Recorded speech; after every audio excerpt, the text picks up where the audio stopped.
नमस्ते प्यारे मित्रों, होश को अपने जीवन में कैसे बढ़ाएं, ओशो द्वारा इस विषय पर दिए गए 3 महत्वपूर्ण सूत्रों के बारे में आज मैं चर्चा करूंगा।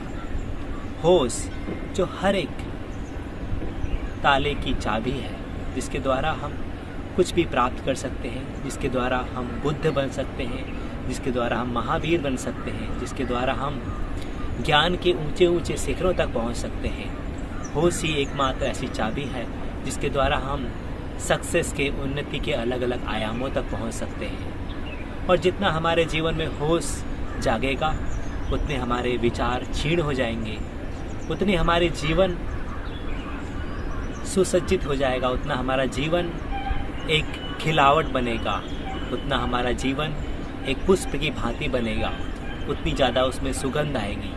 तो होश के द्वारा ही ये संभव है। पर हम में से अधिकतर लोग बेहोशी में अपना जीवन जीते हैं। हम में से अधिकतर लोग बिना किसी होश के काम करते हैं, खाते हैं, पीते हैं, चलते हैं और इसी तरह अपना पूरा जीवन बर्बाद करते हैं और अंत में उसी बेहोशी में मर जाते हैं। तो बेहोशी में पैदा होते हैं और बेहोशी में मर जाते हैं। पर ये जीवन है एक बहुमूल्य अवसर। इस अवसर का हमको यूज करना है, इसका प्रयोग करना है। तो कैसे हम अपने जीवन में होश को लेकर आएँ, तो इसके बारे में मैं आपको बताऊंगा। जो ओशो ने 3 सूत्र दिए हैं, कैसे हम उन तीनों चीज़ों को यूज करके कैसे हम होश को अपने जीवन में बढ़ा पाएँ। होश जिसे अवेयरनेस भी बोलते हैं, जिसको अलग अलग नामों से भी बोलते हैं। तो होश के बारे में मैं बताऊंगा आपसे। तो पहला जो सूत्र है वो है हमारा, जो हम काम कर रहे हैं। मान लो आप खाना खा रहे हैं, आप चल रहे हैं, तो जीवन के छोटे मोटे कार्य, कोई भी कार्य हो सकता है वो। आप खाना पानी पीना है आपको चलना है, आपको किसी से बात करनी है, कोई भी छोटे से छोटा काम। आप नहा रहे हैं, होशपूर्वक नहाइए। आप खाना खा रहे हैं, होशपूर्वक खाना खाइए। आप किसी मित्र से बात कर रहे हैं, मोबाइल पर बात कर रहे हैं या व्हाट्सएप पर बात कर रहे हैं, कुछ भी कर रहे हैं, होशपूर्वक कीजिए।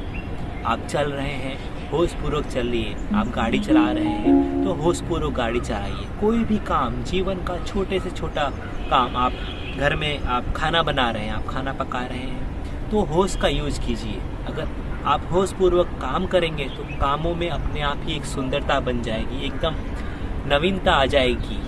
तो जो भी आप काम कर रहे हैं, आप झाड़ू लगा रहे हैं, आप पोछा लगा रहे हैं, आप बर्तन साफ़ कर रहे हैं, आप कपड़े धो रहे हैं, आप किसी को पढ़ा रहे हैं, आप YouTube देख रहे हैं, तो कोई भी छोटे से छोटा काम, उसमें आप होश को लेकर आइए। और जितना आप में होश बढ़ेगा, उतना आप देखेंगे आपके जीवन बदल जाएगा। तो हमारे और बुद्धा में केवल डिफरेंस है होश का। बुद्ध है ज़्यादा होशपूर्वक हैं और हम ज़्यादा बेहोश हैं।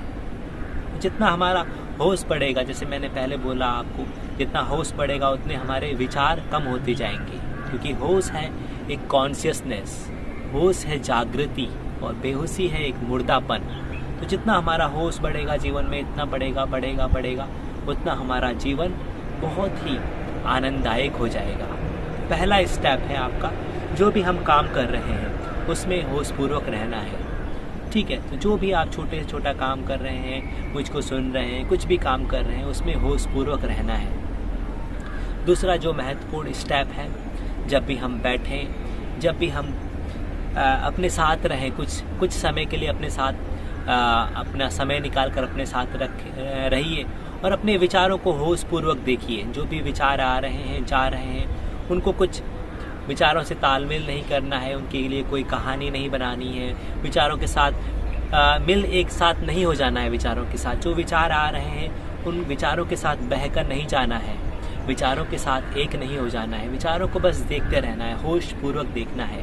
तो थोड़ा सा कठिन मामला है ये, पर अगर आपने पहला स्टेप था कि आप होशपूर्वक चलिए, होशपूर्वक खाना खाइए, तो दिन भर के छोटे मोटे काम आप होशपूर्वक कीजिए।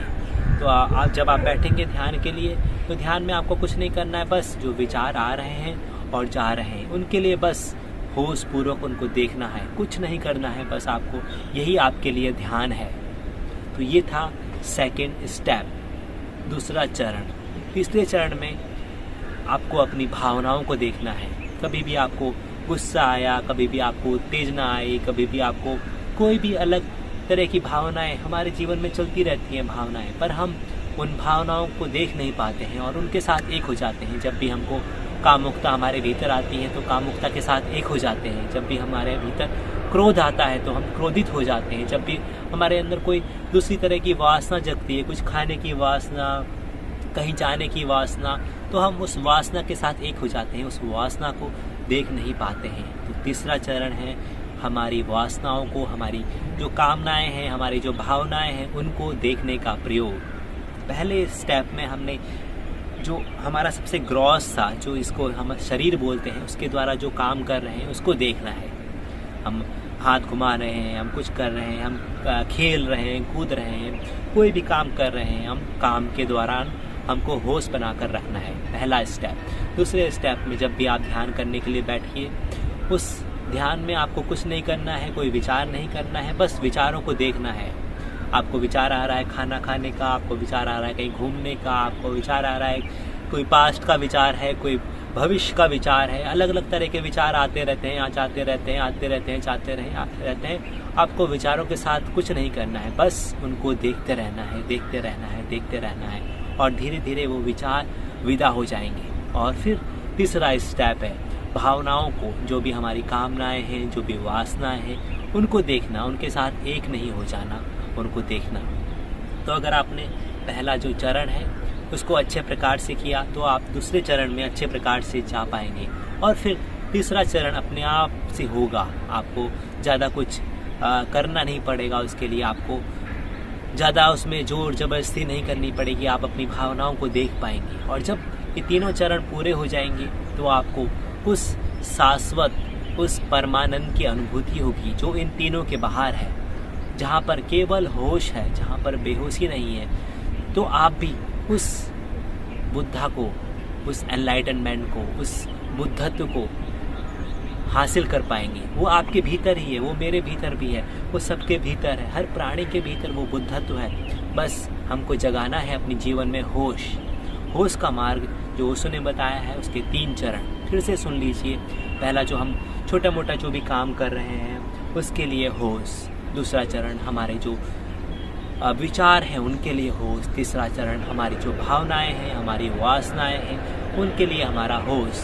तो जैसे जैसे होश बढ़ता जाएगा, वैसे वैसे हम करीब आते जाएंगे उस परमानंद के, उस ब्रह्म के, उस कृष्ण के, उस जो भी नाम दो उसको, गंगा मैया, उसको इस जगत, उसको नेचर, उसको मदर अर्थ, कोई भी नाम, कोई भी भगवान का नाम, कोई भी परमात्मा का नाम, कुछ भी दो उसको, उसके पास हम धीरे धीरे पहुंचते जाएंगे। तो पहुंचने का मार्ग यही है, होश को बढ़ाते रहना, बढ़ाते रहना, बढ़ाते रहना, और कुछ नहीं करना।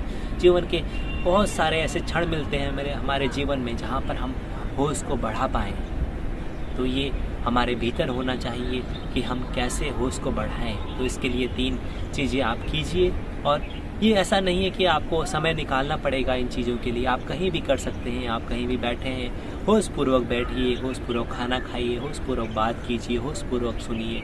बस एक ही काम आपको करना है कि होश को बढ़ाते रहना है। तो शुरू में बहुत आपको दिक्कत महसूस होगी, शुरू में आपका होश कुछ क्षण के लिए रहेगा और उसके बाद टूट जाएगा, आप भूल जाएंगे, आप फिर से बेहोश हो जाएंगे, क्योंकि जन्मों जन्मों की वही यात्रा है, बेहोशी में रहना, बेहोशी में चलना, बेहोशी में सब कुछ करना। तो इसमें कुछ टाइम लगेगा, पर आपने अगर एक निश्चय कर लिया, एक दृढ़ निश्चय कर लिया अंदर से कि नहीं, आज से मुझको अपना जीवन होशपूर्वक जीना है, तो कभी ना कभी 10 दिन में, हफ्ता, 10, 15, 20 दिन में, 1 महीने में, 2 महीने में वो क्रांति घटित होगी जब आप जीवन के हर काम को होशपूर्वक कर पाएंगे। तो शुरुआत कीजिए आज से, अभी से, यही आपका वक्त है। इसी वक्त से, इसी समय से, अभी से स्टार्ट कीजिए होशपूर्वक काम करना। थोड़ा सा कठिन मालूम होगा ये, पर अगर आप में एक चाहत है, एक प्यास है, एक अभिलाषा है, तो ये पूरा होगा। बोलते हैं ना, अगर सच्ची प्यास है तो खुदा भी आ जाता है। तो उस प्यास को पैदा कीजिए अपने अंदर, उस होश को जागृत कीजिए अपने अंदर, और फिर सारे काम अपने आप ही हो जाएंगे। आपको कुछ नहीं करना पड़ेगा, बस होश को जगाते रहिए, होश को जगाते रहिए, होश को जगाते रहिए। तो यही मेरा आपका आपसे संदेश था इस वीडियो के माध्यम से। आशा करता हूँ आपका होश बढ़ा हो थोड़ा सा और अपने जीवन को आप होशपूर्वक जी पाएँ, और मैं भी अपने जीवन को होशपूर्वक जीने का प्रयास करता रहता हूँ, करूँगा आगे भी। मिलते हैं अगली वीडियो में। धन्यवाद आप सभी मित्रों का।